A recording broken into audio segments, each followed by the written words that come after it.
Сәлем достар, мен бүгін сіздерге уәде еткенімдей кривошея жайлы айтатын боламын. Кривошея ол дегеніміз мына баланың мойын бөлігіндегі бұлшықеттердің қатаюынан, гипертонусының салдарынан болатын патология. Кривошея екіге бөлінеді: туа пайда болған және жүре пайда болған. Туа пайда болғанның өзінің 3 типі болады: бірінші, екінші, үшінші. Оның ортопед мамандар анықтайды және де солардың назначениесіне қарай массажбен немесе операциямен емделеді ол туа пайда болғанда.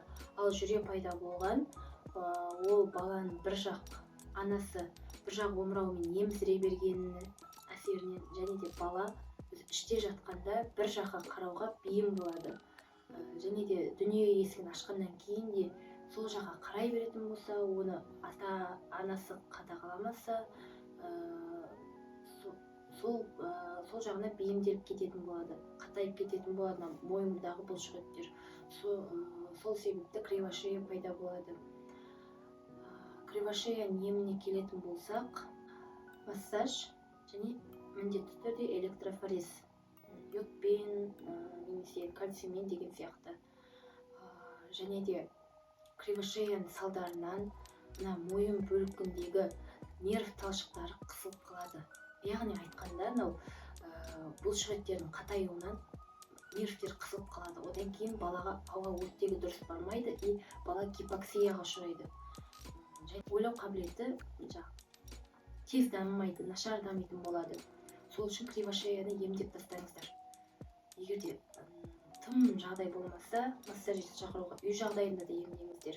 Негізі общий массаж жасалады, бірақ мен тек мойын бөлігіне ғана көрсетемін. Общий массажды мен келесі жолы салатын боламын. Оны көру үшін подписаться етуді ұмытпаңыздар. Колокольчик белгісін қойып қойыңыздар. Ал ендеше кривошея кезіндегі массаж түрін көрсететін боламын. Біздің бала гиперактивный. Чатовой балапан. Чатовой балапан. Баланың басын ата-анасына бір адамға ұстатамыз да, мінекей. Мына жерін осылай ашатын боламыз мойнын. Осылай ашамыз. Осылай.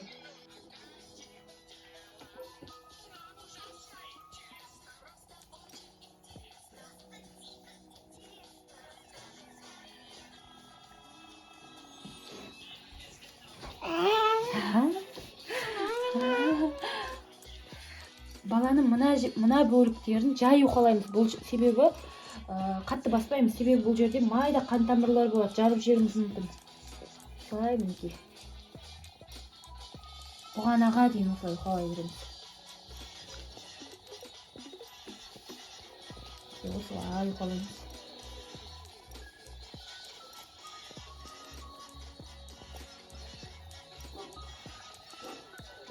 Мына жерден жағын бұлай ұстаймыз да баланың. Осылай тартамыз. Қолмен ашатын боламыз. Баланың мына жерінде және мына бір жерлерінде без болуы мүмкін. Без болады. Ол безді ұстамаймыз. Ол бездің айналасынан балапан. Көріп тұрғандарыңыздай баламыз гиперактивный. Осылай баланың болған безді осылай айландыра уқалайтын боламыз. Осылай массажы сықлау арқылы жүреді. Осылай жасаймыз. Осылай 15-20 минуттай жасаймыз балаға. Одан кейін алдымызға алып отырамыз баланы. Алдымызға аламыз да жағын ұстаймыз баланың. Осылай жасаймыз.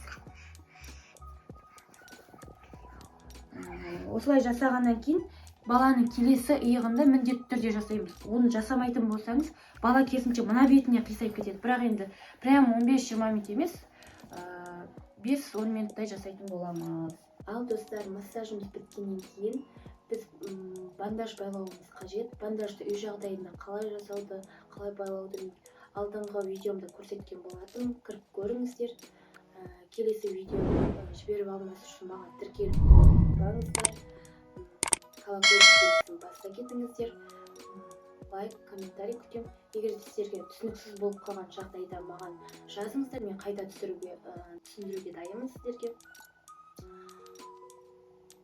Келесі видеода жолыққанша.